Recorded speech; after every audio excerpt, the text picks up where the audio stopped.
Assalamualaikum warahmatullahi wabarakatuh. Kami dari kelompok 3, di sini kami akan menjelaskan tentang pengertian psikologi, pengertian objek kajian psikologi, pentingnya psikologi pendidikan bagi calon guru dan guru, ruang lingkup psikologi pendidikan, kontribusi psikologi pendidikan bagi pendidik. Terima kasih. Perkenalkan, nama saya Subandi dari Prodi Pendidikan Administrasi Perkantoran, jurusan Ilmu Administrasi, Fakultas Ilmu Sosial dan Hukum, Universitas Negeri Makassar. Assalamualaikum warahmatullahi wabarakatuh. Perkenalkan, nama saya Nur Sahra Lenin 30606 502028 dari Program Studi Pendidikan Administrasi Perkantoran. Assalamualaikum warahmatullahi wabarakatuh. Perkenalkan, saya Muhammad Asrin dengan NIM 2306060022, jurusan Ilmu Administrasi, Prodi Pendidikan Administrasi Perkantoran, Fakultas Ilmu Sosial dan Hukum, Universitas Negeri Makassar. Assalamualaikum warahmatullahi wabarakatuh. Perkenalkan, nama saya Nurul Kafibai dengan 23060050227 dari jurusan Pendidikan Administrasi Perkantoran. Kali ini kita akan membahas tentang psikologi pendidikan. Apa sih itu psikologi pendidikan? Jadi, psikologi pendidikan itu terbagi atas dua kata, yakni psikologi dan pendidikan.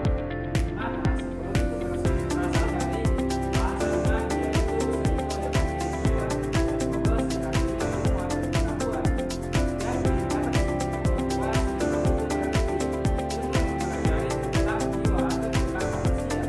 Sedangkan pendidikan dalam bahasa Latin dari kata educare berarti mengembangkan atau mengarahkan keluar. Dalam bahasa Indonesia, pendidikan berarti usaha sadar dan berencana untuk mewujudkan suasana belajar dan proses pembelajaran agar peserta didik secara aktif membangun diri sendirinya. Maka dapat disimpulkan dari dua kata tersebut, yaitu psikologi pendidikan adalah ilmu yang mempelajari perilaku, proses mental dan perkembangan manusia dalam konteks pendidikan peserta didik dalam kegiatan belajar. Di sini saya akan menjelaskan tentang objek kajian psikologi pendidikan. Objek kajian psikologi pendidikan adalah sebagai hal yang mempengaruhi faktor penelitian dan pemahaman dalam psikologi pendidikan. Untuk memahami perilaku pelajar serta faktor-faktor yang mempengaruhinya secara umum, objek kajian ini terbagi menjadi dua bagian besar, yaitu objek material. Objek material ini adalah hal yang dikaji dalam psikologi pendidikan, yaitu perilaku individu dalam belajar.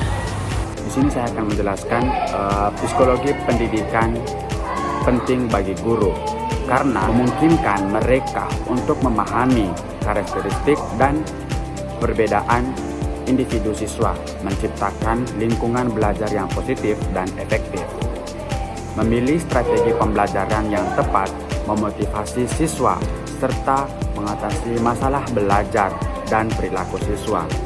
Dengan memahami psikologi, guru dapat meningkatkan kualitas pembelajaran, memfasilitasi perkembangan siswa secara optimal dan membangun hubungan yang baik dengan Baik, mereka. saya akan menjelaskan pentingnya psikologi pendidikan bagi calon guru, yaitu psikologi pendidikan sangat penting bagi calon guru karena membantu mereka membangun bagaimana siswa belajar, berpikir, dan berkembang.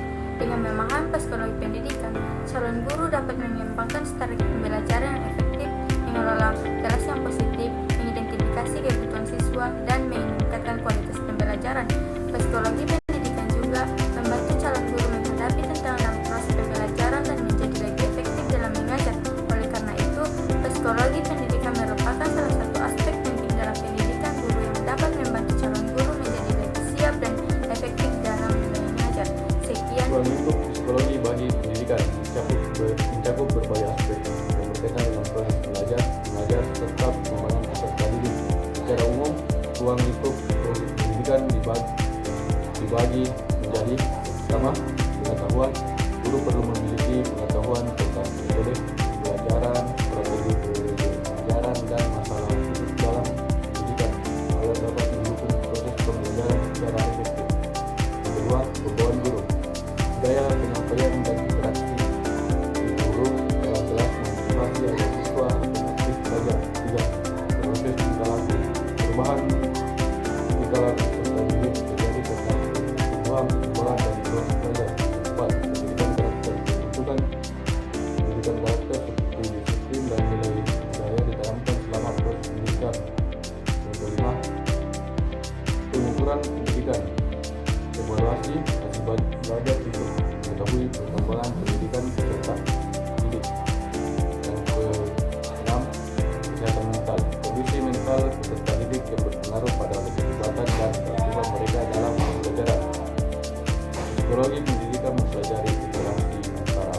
belajar dan